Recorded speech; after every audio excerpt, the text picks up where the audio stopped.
una perspectiva de en qué medios se está desenvolviendo actualmente la nación de Israel. Por ejemplo, Irán. Irán en 1935 cambió su nombre de Persia a Irán, a la República de Irán, cuando derrotaron al Shah de Irán. Si vienes a la Biblia, encontramos nombres que no corresponden a las naciones actuales.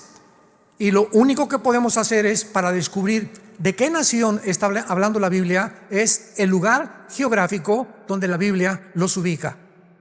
Entonces vamos a ver más adelante Ezequiel 38, donde se menciona a Persia viniendo con Magog, con Gog, a atacar a Israel. Y Persia es Irán desde 1935. 1979 se le vuelve a cambiar el nombre, República Islámica de Irán, por el Ayatollah Khomeini.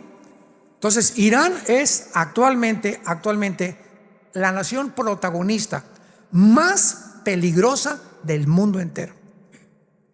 Es la que financia a Hamas, la que financia a Hezbollah, que significa el partido del pueblo. A propósito, Hamas significa, a los que les interesa, en hebreo violencia. Hamas significa en hebreo violencia. Hezbollah, el partido del pueblo, los Houthis de Yemen en Arabia, el Fatah y todo este sistema de la yihad islámica las financia Irán. Una de las razones que antier el presidente de Estados Unidos, Joe Biden, dijo que consideraba que la razón por la cual Hamas atacó a Israel es porque Irán se dio cuenta que Israel está haciendo tratos con Arabia Saudita para entrar al acuerdo de Abraham, y a Irán no le conviene que Arabia Saudita se junte con Israel. Entonces, para impedir y confrontar a Arabia Saudita con Israel, mandó precipitadamente a Hamas, que fue un ataque completamente desesperado, que se les volteó, ¿verdad? Como decimos aquí en México, se les volteó completamente el rifle y se apuntaron hacia ellos mismos, porque van a ser despedazados totalmente y a punto de desaparecer. Porque Hezbollah no los ayudó, los Houthis no los ayudaron, ninguna nación, los que jamás creían que en ese momento se iban a venir todos contra Israel, nadie extendió la mano para ayudarlos. Y están avanzando para buscarlos y no hay nadie que se atreva a buscarlos. Bola de cobardes, los demás grupos terroristas. Pero Irán necesita desesperadamente soldados en Siria, porque Irán, desde la invasión de Ucrania, es el compadre de Rusia y de China. Irán tiene el grupo Hezbollah en el Líbano, que está al mero norte de Israel, el Líbano. El Líbano no tiene gobierno tampoco. Lo que hizo Hamas en Gaza, dar el pinochetazo a la autoridad palestina, es lo que hizo Hezbollah con el gobierno en el Líbano. Entonces, en el Líbano el gobierno es Hezbollah. Es el grupo terrorista que tiene al gobierno del Líbano bajo sus pies, completamente dominado el gobierno del Líbano. El grupo terrorista Hezbollah está financiado 100% por Irán y recibe la misma presión de Irán, porque se calcula que tienen Hezbollah 300,000 cohetes. 300,000 cohetes. Y cuando Hamas creyó que al atacar Israel o al invadir Israel iban a lanzar todos los cohetes y se iba Israel a ver entre dos fuegos, un solo cohete no lo lanzaron. Dios sigue actuando de una forma increíble. El jefe de Hezbollah se llama Hassan Nasrallah, que es uno de los líderes de Irán. Repito, el grupo Hezbollah y el grupo de Hamas están controlados, dirigidos, sostenidos y financiados por la nación de Irán. Yemen, que es otra nación del Golfo Pérsico árabe, ahí hay otro grupo terrorista que se llaman los Houthis o los Houthis en inglés. Le han declarado la guerra a Israel con 50,000 terroristas. Vean ustedes nada más cómo está incendiado el Medio Oriente. Todos están esperando la oportunidad para exterminar la nación judía. Y Yemen se encuentra a 1,600 kilómetros de Israel. Este grupo también está financiado por Irán.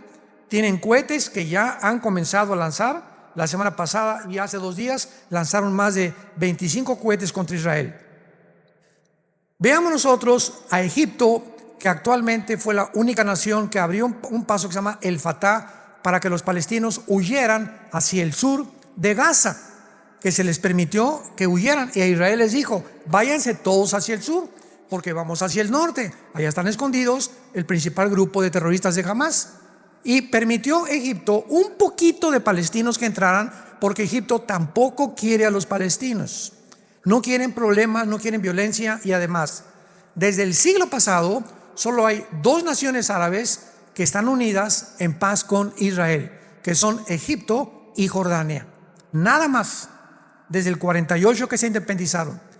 Y este siglo XXI en que estamos actualmente, el presidente Trump ha sido el único presidente que ha podido lograr lo que se llama los acuerdos de Abraham, donde se unieron ahora, ya no son Jordania y Egipto, ahora son Emiratos Árabes Unidos, Bahrein y Marruecos. Ya son 5 naciones que ya se dieron la mano con Israel y se prometieron no intervenir. Ahora que intervino Hamás y que se juntaron más de 75 líderes en Rusia con Putin para tratar el problema de Hamás, los árabes se abstuvieron. Bahrein, Marruecos, Árabes Unidos y Arabia Saudita ha dicho siempre: vamos a entrar en negociación con Israel cuando Israel le permita a los palestinos un estado dentro de su territorio. Y por eso Arabia Saudita todavía no ha firmado ningún acuerdo, pero sabe que necesita la protección de Israel, y el espacio aéreo de Arabia Saudita lo usan los pilotos más grandes del mundo, los mejores pilotos del mundo, que son los judíos, con puro F-35, que es el avión de combate más rápido que existe y el más certero. Así que aunque Arabia Saudita no tiene firmado una paz con Israel, les permiten usar el espacio aéreo para que sus F-35 puedan volar. Así está la situación más o menos. Jordania en la Biblia aparece como la nación hipócrita, porque ¿saben ustedes de dónde venía Lot? ¿Se acuerdan de Lot? Génesis 19, que tuvo relaciones con sus 2 hijas y que nacieron Moab y Edom. Bueno, cuando veas Edom y Moab en el Antiguo Testamento, es Jordania. Entonces Jordania desciende de los de Lot, y de acuerdo a Daniel 11, 45 al 47, van a traicionar finalmente a Israel. Jordania. Vemos nosotros también a Europa, que se encuentra ensandwichada. Por un lado Rusia, por el otro lado Estados Unidos, y hacia el norte China y Rusia. Entonces Europa depende el 65% del gas de Rusia. El 65% del gas depende de Rusia, la Unión Europea. Por eso cuando Putin invade Ucrania, Alemania no quería entrarle, otras naciones, pues sí, por la OTAN, que vamos a entrar, que por aquí y por allá, pero se decidieron finalmente que no iban a ayudar más que mandando alguna muy superficial ayuda a Ucrania, porque Putin les dijo: les voy a cerrar la llave, y si les cierra la llave, se mueren de frío. Ahora, dentro de Europa, la única nación en Europa ahorita que ha sobrevivido es Alemania. España, Portugal, Italia y Grecia se encuentran en bancarrota económica total. El Banco Europeo y el Fondo Monetario Internacional ya no puede darles $1 de ayuda a ninguna de estas naciones. Y la segunda nación que ha sobrevivido es Francia, porque está junto a Alemania. Y ahora que salió Angela Merkel de primera ministro de Alemania, ¿verdad?, entró Scholz actualmente de ministro de Alemania, y está esperando de alguna manera que ahora que Putin, ¿verdad?, se quede en Ucrania o siga avanzando, bajo las alas de qué gallina se va a meter Europa ahora, porque siempre Estados Unidos ha sido el que ha protegido a Europa por la OTAN. La OTAN es la organización de las naciones del Atlántico del Norte, que se formó en 1947, el ejército de Europa, para protegerse de la invasión de los comunistas. Entonces, toda nación que pertenezca a la OTAN en Europa, si lastiman a España, entra toda Europa. Si lastiman a Francia, entra toda Europa. Si lastiman a Ucrania, no pueden entrar, porque Ucrania no pertenece a la OTAN. Y cuando Putin vio que comenzaba la OTAN a avanzar hacia el norte y al oriente de Europa, y se dio cuenta que si llegaban a Ucrania, iban a convencer a Zelensky, el presidente de Ucrania, que entrara a la OTAN, Rusia desaparece. Porque el día que la OTAN esté ahí, o Estados Unidos en Ucrania, de Ucrania al Moscú, hay 12 minutos para que un cohete llegue. Entonces, poniendo armas nucleares en la frontera, que es casi la frontera con Rusia, Rusia no se puede arriesgar estratégicamente ni militarmente a que tenga un enemigo en su frontera. Es con lo que pasó en el 62 con Cuba y con Estados Unidos, ¿se acuerdan? Que Kennedy, el presidente John Kennedy, por los satélites que ya estaban comenzando a funcionar, descubrieron que Nikita Khrushchev puso satélites en Cuba apuntando a Estados Unidos aquí, así descaradamente, apuntando para acá. Entonces agarra el teléfono el presidente Kennedy y le dice a Nikita Khrushchev: ¿sabes una cosa? O lo sacas o viene la Tercera Guerra Mundial. Fue la primera amenaza en el siglo pasado de una guerra mundial, porque iba a haber una guerra mundial. Entonces, gracias a Dios que duró 2 semanas este conflicto. Se convenció Khrushchev y retiraron los cohetes y se fueron a Rusia. Pero estuvieron a punto de entrar a una guerra, porque Estados Unidos no va a permitir cohetes apuntando hacia su país. Tampoco Rusia va a permitir que en Ucrania le estén apuntando hacia su país, Estados Unidos, ni tampoco la OTAN. Ahora, en Ucrania hay más de 1.500 fábricas de antibióticos y de químicos para fabricar vacunas. Ya estamos entendiendo, ¿verdad? ¿Por qué te dejaste vacunar? Entonces, al presidente Biden no le conviene, porque todas estas fábricas clandestinas que hay en Ucrania producen billones de dólares a Biden y a Bill Gates, que es dueño de Pfizer y de Moderna. Entonces, cuando comenzaron a planear lo de la vacunación, comenzaron a cometer errores gravísimos que la gente, como borreguitos, cayeron en la trampa. Yo digo cayeron porque mi esposo y yo no caímos, no sé cuántos de ustedes, pero yo desde el principio me di cuenta. Oye, ¿cómo es posible que yo entré a un restaurante y me digan: por favor, tápese, y al llegar a la mesa quítese ahí? O sea, al llegar a la mesa ya no hay virus. ¿Cómo es posible que en el avión me digan: mientras usted está comiendo cacahuate y refrescos, se puede quitar la máscara? Yo le llamaba el bozal o la bufanda, ¿verdad? Y otra vez me la volví a poner y ya se fueron los virus. ¿Cómo es posible que en un avión 350 personas, 250 personas a la salida digan: guarden la sana distancia? ¿Están bromeando? Estamos en un mundo de gente que no tiene piedad del ser humano. Impresionante lo que está sucediendo. Europa va a tener que buscar bíblicamente, porque el anticristo va a surgir de alguna de las naciones del antiguo imperio romano. El antiguo imperio romano estaba formado por Europa, el norte de África y el Medio Oriente. Durante mucho tiempo, sobre todo en el siglo XX, muchos escatólogos, o sea, estudiantes de las profecías, decían que iba a salir de Roma y que de Europa iba a salir el anticristo. Pero mientras más se estudia la Biblia, más estamos convencidos que el anticristo surge del Medio Oriente. Actualmente Europa, escuchen esto, en 3 o 4 años Europa ha venido millones de musulmanes refugiados a Francia. En Inglaterra hay más mezquitas que iglesias cristianas. En Alemania y en Francia y en España principalmente. En 3 años, los musulmanes, Europa es un continente musulmán. Porque los europeos es una población de viejitos, ya no se reproducen, no quieren tener hijos. Los musulmanes se reproducen como conejos. Por cada europeo nacen 7 musulmanes. Entonces, en 3 años, Europa es un continente musulmán, tal como la Biblia lo profetizó. Que la guerra final en el mundo, la guerra de Gog y Magog, sería entre el mundo islámico y el mundo judío cristiano. Las 2 corrientes más fuertes que existen religiosamente para el mundo entero. Y Europa no va a tener más que hacer algo importante, porque el anticristo va a surgir cuando digamos que 5 naciones de Europa y 5 del Medio Oriente, Daniel capítulo 2, capítulo 7, se unan.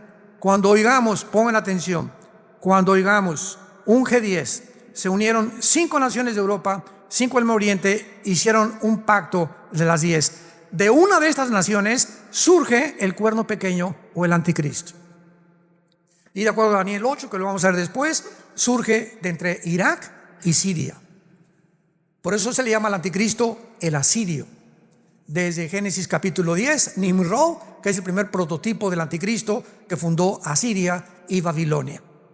Babilonia, que es Irak del siglo moderno, es la segunda nación más mencionada en la Biblia después de Jerusalén. Jerusalén es la ciudad más mencionada, más de 350 veces se menciona Jerusalén. En segundo lugar, Babilonia. Y Babilonia comienza desde el Génesis y termina en el Apocalipsis. con Apocalipsis 17, la Babilonia religiosa, la Babilonia comercial, Apocalipsis 18. Así que estamos ante un mundo impresionante. Y ahora lo más asombroso de todo, vayamos a Ezequiel capítulo 38. Y la nación más impresionante después de Irán es Turquía. Turquía, que aparece en la Biblia con el nombre de Togarma. La región de Turquía, Armenia y toda esa zona se llama la Anatolia antiguamente, o la zona también magogita. Pero lo que más es impresionante es, y hace poco confundimos a unos periodistas, ¿verdad? Que ¿cómo es posible que los cristianos digan que Turquía se va a unir a Rusia? Y ahora que vino Putin contra Ucrania, Turquía pertenece a la OTAN. Entonces, ¿quién se iba a imaginar que va a pelear en contra de Rusia, ¿verdad? Que se va a poner que se va a poner al lado de Rusia para pelear contra Europa, si pertenece a la OTAN. ¿Cómo va a traicionar a la OTAN el presidente Erdogan, que es actualmente el presidente de Rusia? ¿Cómo se va a poner del lado de Rusia para pelear contra los Estados Unidos, cuando ha recibido la mayor parte de Turquía de Estados Unidos? Pues la Biblia profetizó hace 2700 años. Apunta ahí en Ezequiel, 2700 antes de Cristo. No antes de Nostradamus, por favor. Hace casi 2700 años, dice Ezequiel 38, versículo 3. Así ha dicho Jehová el Señor: yo estoy contra ti, oh Gog, príncipe soberano de Mesec y Tubal. Los que quieran apuntar, Gog es el nombre o un título de un líder, comandante, César, zar, general, cabeza de algo. La palabra Gog en el hebreo es cabeza o líder de algo. Entonces aquí el Espíritu Santo está hablando de un líder que se llama Gog y que es príncipe soberano. Rosh en el hebreo, Nasik, Mesec y Tubal, que es la región de Turquía. Después de que invade Putin a Ucrania, Erdogan, el presidente de Turquía, que permitió un autogolpe de Estado meses antes en Turquía para quedarse en el poder, y la mezquita más grande de Turquía, la Santísima, ¿verdad?, que era antes cristiana, la vuelve mezquita para poder comprender realmente el trasfondo, y da un discurso Erdogan diciendo lo siguiente: yo he sido escogido por Alá para ser el próximo califa del mundo musulmán, del mundo del Islam. Y su deseo y su arrogancia es ser el líder de todo el Islam en el Medio Oriente. Pero Rusia y China se están peleando en el Medio Oriente, y Estados Unidos también. En otras palabras, el Medio Oriente, como dijimos al principio, es la manzana de la discordia donde estalla la Tercera Guerra Mundial. ¿Por qué? China, Rusia, Irán, Arabia Saudita, Estados Unidos, todos quieren tomar parte del Medio Oriente, y el que controla el Medio Oriente controla el mundo. ¿Por qué? Porque en el Medio Oriente se encuentra el 65% de las reservas petroleras del mundo. Debajo de Irak, Irán, Arabia Saudita, toda esa zona, 65% de las reservas petroleras del mundo. Y ahora que vino la guerra de Putin contra Ucrania y tenía el control del gas y del petróleo, puso de rodillas a Europa y al mundo entero. Y Biden: no, vamos a ponerle sanciones económicas a Putin, vamos a bloquearle todas las relaciones internacionales o transferencias internacionales con el SWIFT, que los bancos no acepten ya ningún rublo, la moneda rusa, etcétera, etcétera, y que hundamos a Putin, sin darse cuenta que tenía la llave del gas, sin darse cuenta que es compadre de Irán y de Rusia, que tienen petróleo, y de Arabia Saudita. Entonces lo que hizo Biden fue hundir a Europa porque se vengó Putin. ¿Y cuál es la venganza secreta de Putin? Va a ser un mensaje que estoy preparando. El arma secreta de Putin era el siguiente, escuchen muy bien. Ahorita Putin, independientemente de lo maligno y todo lo que sea, es el estratega militar más inteligente del siglo XXI. No hay nadie ahorita en el mundo, ninguna, ni la OTAN, ni Estados Unidos, nadie que se compare con la estrategia de aquel que fue jefe de la KGB, del servicio secreto de Rusia. Entonces Putin tenía ya este plan desde hace 4 o 5 años. Y cuando Estados Unidos le impone las sanciones económicas, el arma secreta de Putin es el siguiente. ¿Cuál es el punto débil de Estados Unidos? ¿Su poder nuclear? No, Rusia tiene más poder nuclear que Estados Unidos. ¿Cuál es el punto débil de Estados Unidos? Que no tiene tanta protección como tiene Israel y como tiene tampoco Rusia, tampoco. El punto débil de Estados Unidos es el dólar.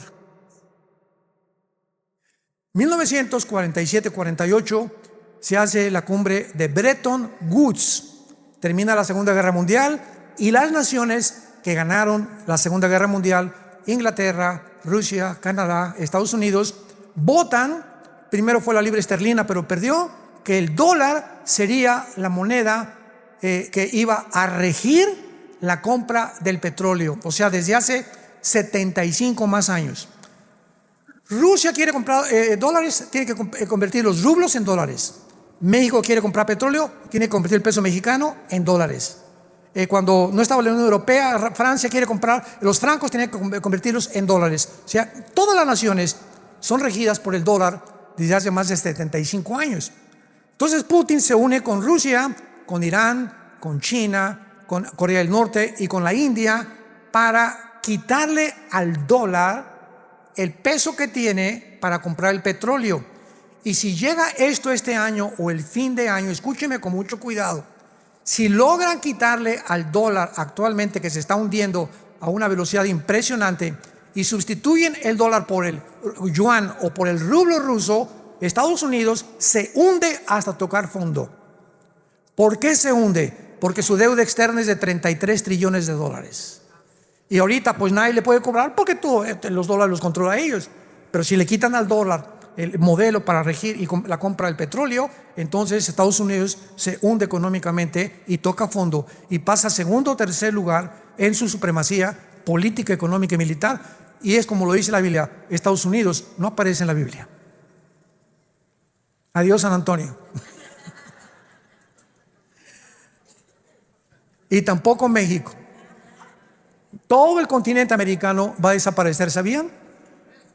¿Cómo lo sabemos? Porque el quinto sello, Apocalipsis 6, una cuarta parte de la humanidad desaparece en los primeros bombazos. Una cuarta parte de la humanidad. Somos ahorita 8,000 millones de personas. ¿Cuánto es una cuarta parte? 2,000 millones de personas. Desde Alaska hasta la Patagonia, el continente americano, somos 1,150 millones de seres humanos. No llegamos ni a los 2,000. 2 continentes americanos van a desaparecer en la guerra nuclear. Cuando venga Cristo, una tercera parte de la humanidad es la que sobrevivió la guerra nuclear, en la que el mundo se encuentra a punto de autodestruirse unos contra otros. Todo esto es increíble a la luz de todo lo que estamos viendo, porque ahorita es Rusia la que tiene el control del gas, del petróleo y del grano. Entonces, cuando Erdogan vio que Rusia ponía las sanciones y que ya no tenía petróleo, Erdogan en Turquía, ni el grano, dice: si a mi pueblo se da cuenta que no hay grano ni hay petróleo, me van a dar un golpe de estado. Entonces dijo Erdogan: me uno con Rusia, y comenzó a retratarse con Putin y con el ayatollah de Irán y con Xi Jinping de China. Y ahora vemos las fotos por todos lados de Xi Jinping, Putin, el ayatollah y Erdogan de Turquía. Y a no tarde Erdogan de decirle a la OTAN: ahí nos vemos. El momento en que Erdogan le diga a Europa adiós, Turquía tiene el ejército más poderoso de la OTAN. Ya se salió Inglaterra, ¿se acuerdan del Brexit? Ya se salió Inglaterra, ahora se sale Turquía, Europa se queda como un pollito desamparado. ¿Qué cosa va a hacer? Bíblicamente va a pedir ayuda a los árabes para formar un G10 y poder subsistir y sobrevivir y reconstruir Europa después de lo que se viene. Qué increíble es todo esto que estamos viendo. Y vayamos aquí mismo en Ezequiel 38 a las otras naciones que la Biblia profetizó, que son las naciones que actualmente forman ya esta alianza de Rusia, China, Irán, Corea, etcétera, etcétera. Nunca se había formado en la historia, jamás, ni en la Primera ni en la Segunda Guerra Mundial. Y la Biblia profetiza la alianza en la que Rusia tendrá para atacar a Israel, tal vez este año, el próximo año, no lo sabemos, pero es una de las próximas guerras que debemos esperar en el mundo. Dice el versículo 5, Persia, vayan apuntando, es Irán. Cus y Fut. ¿Cómo sabemos qué naciones son Cus y Fut? Bueno, en Génesis capítulo 10 de la Biblia se encuentran las 70 naciones descendientes de los 3 hijos de Noé: Sem, Cam y Jafet. Tú y yo, todos nosotros, todo el mundo descendemos de los 3 hijos de Noé. Los jafetitas formaron todo el mundo anglosajón europeo. Todos los de tez blanca, güeros, ojos claros, son anglosajones. Los semitas son los árabes y los judíos y el Asia Menor. Y los camitas o de Cam es el continente africano. Entonces, si tú vas a Génesis capítulo 10, versículo 2 y 3, vas a ver que los que descienden de Cam son precisamente Cus y Fut, que son las naciones de Libia, Marruecos, Sudán o Etiopía, que son las naciones del norte de África y todas musulmanas. Increíble. Entonces ponle ahí Irán, Sudán, Etiopía, Gomer, que es Alemania, Togarma, que es Turquía. Apúntalo ahí en tu Biblia. Y junto a Turquía está Armenia, ¿verdad? Que es lo más seguro, porque la palabra Yereka Chafabó en el hebreo significa de los confines del norte. Y siempre que se nos da una ubicación geográfica, el norte es al norte de Israel, no al norte de San Antonio, ni de México. Siempre todas las naciones y todas las ubicaciones en la Biblia, su punto central, el termómetro de Dios, el punto central de Dios es la nación de Israel. Veamos por qué en Amós capítulo 9. Amós capítulo 9. Los que trajeron su Biblia, el versículo 14 y 15, pongan ahí junto al versículo 14 y 15, 14 de mayo de 1948. Veamos que el 14 de mayo de 1948 se cumplió esta profecía al pie de la letra. Al pie de la letra, señores politólogos, ateos, agnósticos que nos acompañan. Amós 9, 14 y 15. Y fue escrita hace 2500 años. Traeré del cautiverio a mi pueblo Israel. Edificarán ellos las ciudades asoladas, las habitarán, plantarán viñas, beberán vino de ellas, pues los plantaré sobre su tierra y nunca más serán arrancados de su tierra que yo les di. Ha dicho Jehová Dios tuyo. En el año 70 después de Cristo, llega Tito el general romano y arrasa con Jerusalén. No quedó piedra sobre piedra. Los papiros, los escritos de los judíos, etcétera, etcétera, desaparecieron. Por eso tuvieron los judíos que inventar el Mishnah, que son interpretaciones de la Torah, no es la Torah. Entonces, casi 2000 años los judíos fueron a España, Italia, Inglaterra, Rusia, todas las naciones del mundo fueron repartidas. En casi 2000 años es la única civilización, el único grupo étnico, la única cultura que ha existido desde que hay tribus, que en más de casi 2000 años, no perdieron su cultura, sus tradiciones, su religión ni su idioma.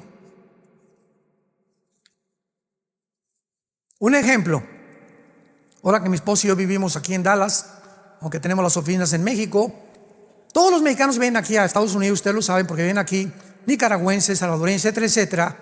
A los 4 o 5 años ya no hablan español. Es un fenómeno porque todos buscamos, ¿verdad?, no sentirnos aislados. Entonces nuestros hijos crecen aquí, van a la escuela inglés, y no quieren, ¿verdad?, quieren pertenecer a la cultura. No quieren sentirse marginados de los demás. Y es una desgracia, porque ahora a los bilingües se les paga el doble aquí en Estados Unidos. Y tú vas a Europa y un europeo habla mínimo 3 idiomas. Entonces yo siempre que me encuentro, yo tengo 3 nietos que viven allá en Dallas, 2 nietos, y les digo, que no se les olvide, le digo a mi nuera, oye, enséñales español, hablen español en tu casa, en la escuela hablan inglés, en el trabajo hablan inglés, hablas en español para que sean bilingües, van a ganar hasta más dinero.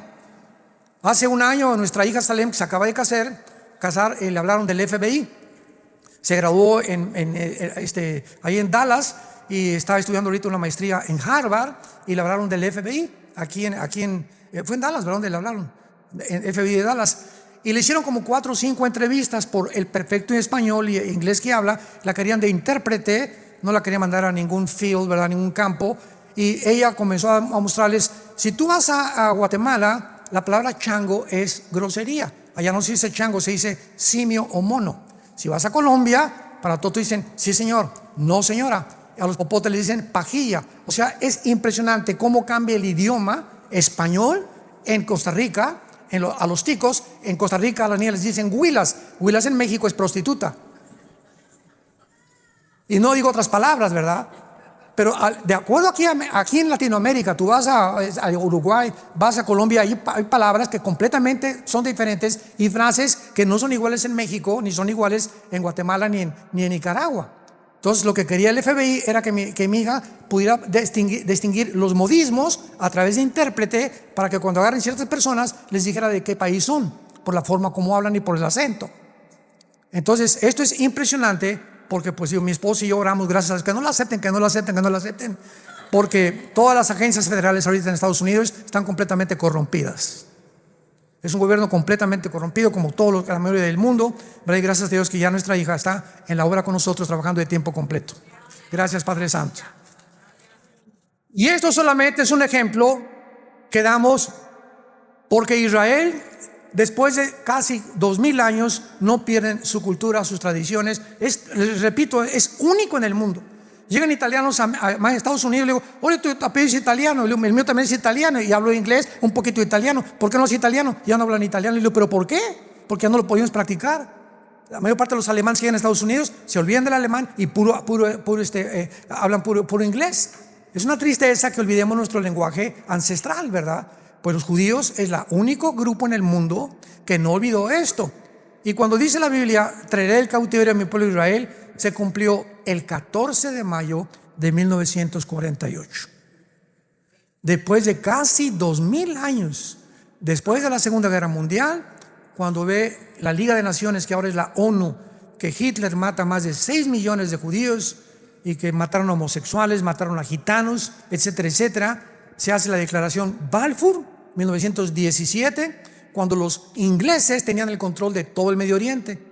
Entonces llegan los ingleses en 1943 o 44 y le dan el control completamente y dividen el Medio Oriente entre Francia e Inglaterra, dividen la Cisjordania y le dan a los árabes y a los judíos mucho del territorio que actualmente tienen y muchos conservan. Pero fueron casi 2000 años. Pero no ahí se acaba la cosa. Aquí se cumple la primera profecía. Los judíos tenían que regresar. Número 2, edificarán las ciudades y habitarán en ellas. Plantarán viñas, beberán el vino de ellas. Cuando llegaron el 14 de mayo, nombran a David Ben Gurión primer ministro de Israel. Un solo olivo, un árbol no había en Israel. Era un desierto totalmente. Y lo habitaban unos poquitos árabes, unos poquitos judíos. En 1950, en 2 años, los judíos plantan 6 millones de olivos. En la obra de la infraestructura y de la ingeniería hidráulica y agrícola más portentosa del siglo XX. ¿Por qué? Porque decía la Biblia que iban a edificar e iban a plantar árboles. Tercera profecía, porque los plantaré sobre su tierra y nunca más serán arrancados. 14 de mayo 1948. 15 de mayo 1948, 24 horas después, que llegan y se establecen como el Estado soberano independiente, llegan 5 naciones árabes a tratar de sacarlos y de exterminarlos. Perdieron. 1956, la guerra del Canal de Suez con Egipto, ganan otra vez la guerra los judíos. 1967, la guerra de los 6 días. De acuerdo al general Schwarzkopf, lean la Biblia, el libro de la biografía del general Schwarzkopf. ¿Quién es el general Schwarzkopf? Es un general alemán, nacionalizado norteamericano, que cuando llegaron los americanos a sacar a Hussein en la guerra del Golfo Pérsico, él fue el que dirigió a 29 naciones. Era un general de aquí de Estados Unidos, Schwarzkopf, y escribió un libro que se llama Mis aventuras en West Point, que es la academia en Estados Unidos donde entrenan a los mejores militares de carrera. Y el general Schwarzkopf dice lo siguiente: he visto las guerras, he estudiado de Napoleón Bonaparte, de Aníbal, las falanges de Alejandro el Magno, etcétera, etcétera. Nunca en la historia hay una guerra similar que se compare con la guerra de los 6 días de 1967, donde 5 naciones árabes, guiadas por el presidente en aquel tiempo de Egipto, Nasser, junta a las 5 naciones y les dice: exterminemos y echemos a los judíos al mar Mediterráneo. Escuchen esto. En la ley de las probabilidades, aquí somos como 800,000 personas. Muy bien. Dentro de la ley de las probabilidades, si tú eres matemático, ¿qué probabilidades tendríamos de salir vivos? Vamos a cerrarlo en 1,000 personas. Que tuviéramos 50 rifles nada más. Y nos rodeara un ejército de 30,000 soldados. Con R-15 y con granadas. Dentro de las leyes de las probabilidades tendríamos 10 a la 12ª potencia. Imposible salir vivos. Eran las mismas probabilidades, abren los oídos, que tuvieron los judíos de salir vivos en junio de 1967. Y los judíos, ¿saben ustedes lo que hicieron? Por eso son los mejores pilotos del mundo ya desde aquel entonces. Sabiendo que los árabes se levantan a las 7 de la mañana a desayunar, se levantaron a las 5, porque un sargento israelí intervino a un sargento iraquí, donde dieron a conocer que venía una invasión. Entonces se subieron a los aviones el 2 de junio y a las 5:30 de la mañana se fueron hacia Egipto y acabaron con toda la aviación de Egipto, la borraron. Se brincaron a Jordania y acabaron con toda la aviación de Jordania, con toda la aviación de Irak, con toda la aviación de Siria, con toda la aviación del Líbano. En 6 días los judíos habían destruido completamente el ataque de 5 naciones árabes. ¿Saben por qué ganaron en 6 días? Porque el 7º tenían que descansar. Increíble, ¿verdad? Bueno, 1973, la guerra de Yom Kippur, que fue hace 50 años, vuelven a ganarla. No han perdido una sola guerra, rodeados de 22 millones de árabes. Nunca nadie los va a volver a arrancar. Los árabes se dieron por vencidos y formaron los grupos terroristas. Ya no vamos con un ejército a atacarlos, vamos a hacer la guerrilla urbana que diseñaron los comunistas en tiempos de Lenin en 1923, y ahora vamos a formar grupos terroristas que comenzó Yasser Arafat, el Movimiento para la Liberación Palestina, y tanto los Hezbollah, los Hamas actualmente, los Yutis, han estado continuamente tratando de exterminar a los judíos. Y por más que han intentado, y por más que lo siguen haciendo, y por más del apoyo de Irán, siguen en su tierra. Ahora vean el milagro del 7 de octubre pasado. El 6 de octubre, el día anterior de la matanza, Israel estaba a punto de dividirse. Se juntaron miles de personas votando para derrotar a Netanyahu, que la reforma judicial, y era un país dividido el 6 de octubre. Viene la matanza del 7 de octubre, y el 8 de octubre, 2 días después, Israel era un país unido completamente. Se perdonaron unos a otros. Miles de jóvenes del mundo entero judíos huyeron hacia Israel para poder ayudar e ingresar en el ejército para defender a su tierra. El milagro que hizo Dios en menos de 48 horas. El 6 de octubre estaban a punto de una revolución civil. Viene esta cosa y Dios lo usa para unir a Israel. Y juntos ahora vienen todos los jóvenes de todo el mundo para unirse a este ejército que es maravilloso, ¿verdad? Para poder realmente hacer que Israel pueda continuar cumpliendo las profecías de Dios. Nunca serán arrancados de la tierra que yo les di. Y finalmente, leamos Jeremías capítulo 31, otra profecía impresionante que le calla la boca a todos los que han dicho que ya Dios no tiene nada que hacer con Israel. Yo inclusive tengo un amigo que quiero mucho, pero que diferimos en cuanto a historia. Y él me dice, no, es que ya Israel no ha cumplido ninguna profecía de Dios. Yo no sabía si reír o llorar cuando me dijo eso. Y es un amigo muy preparado que yo tengo, habla 5 idiomas, pero me entristeció lo que me dijo. Jeremías 31, versículo 35. Termino con esto. Así ha dicho Jehová, que da el sol para la luz del día, las leyes de la luna y las estrellas para la luz de la noche, que parte el mar y braman sus ondas. Jehová de los ejércitos es su nombre. Escuchen, si faltaren estas leyes, o sea, las leyes cósmicas, delante de mí, dice Jehová, también la descendencia de Israel faltará para no ser nación delante de mí. Así ha dicho Jehová, si los cielos arriba se pueden medir y explorar abajo los fundamentos de la tierra, también yo desecharé toda la descendencia de Israel por todo lo que hicieron, dice Jehová. ¿Más pruebas? ¿Qué dice Dios? Que su pueblo es indestructible. No porque sean buenos, ni porque sean más inteligentes, ni mejores que mexicanos, que guatemaltecos, que nicaragüenses. Simplemente Dios en su soberanía escoge un punto geográfico en el mundo. Un puntito, ve el mapa, es un puntito insignificante, Israel. Todos los árabes ricos en petróleo, multimillonarios. Israel no tiene absolutamente ahorita una gota de petróleo, y todas las naciones alrededor, pobres, queriendo exterminarlos, sacarlos, porque es la única democracia, porque es la única cultura que no tiene el Islam, que no son musulmanes, que no tienen sus tradiciones paganas, que no tienen la muerte como su principal objetivo, sino la vida. Entonces para ellos dicen, esta nación no puede estar en medio de nosotros, tenemos que sacarlos. Y si no entendemos esto, no entendemos la geopolítica del mundo. Y Dios lo hace simplemente para lo siguiente que voy a decir. Israel es la evidencia más grande, la sobrevivencia más grande de que Dios existe.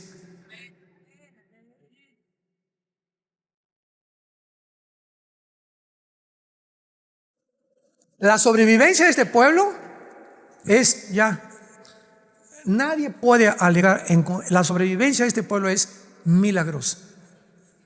48, 56, 67, 73, ataques guerrilleros, ataques de Hamas, por todos lados, rodeados de 22 millones de árabes que los quieren exterminar. Ahora repito, los árabes son lindos, son los gobiernos de ellos.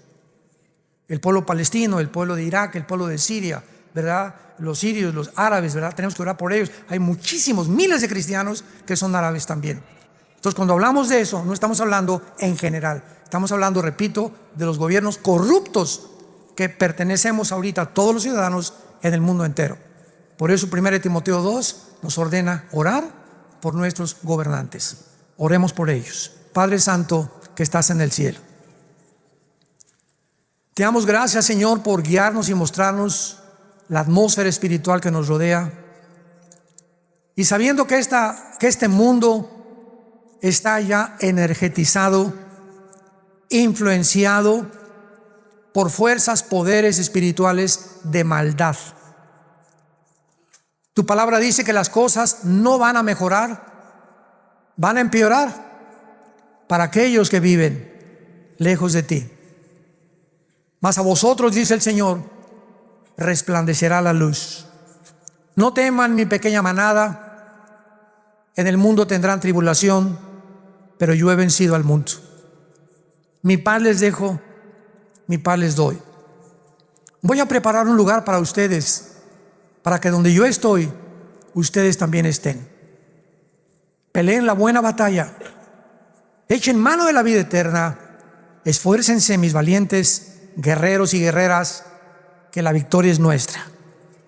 Es el tiempo de alumbrar, es el tiempo de dar testimonio, es el tiempo del arrepentimiento, es el tiempo de orar por nuestros gobernantes. Te pedimos, Padre, por el presidente Joe Biden, por Jill, su esposa, por su hijo Hunter, por sus nietos, por el presidente de México, señor López Obrador, por su familia, sus 3 hijos, por el presidente de Argentina, el de El Salvador, los de España, los comunistas en Europa. Te pedimos, Padre, que les des sabiduría para gobernar, que cambie sus corazones, que le des sabiduría actualmente a Israel para saber qué decisiones tomar, tan difíciles que están tomando actualmente en el mundo.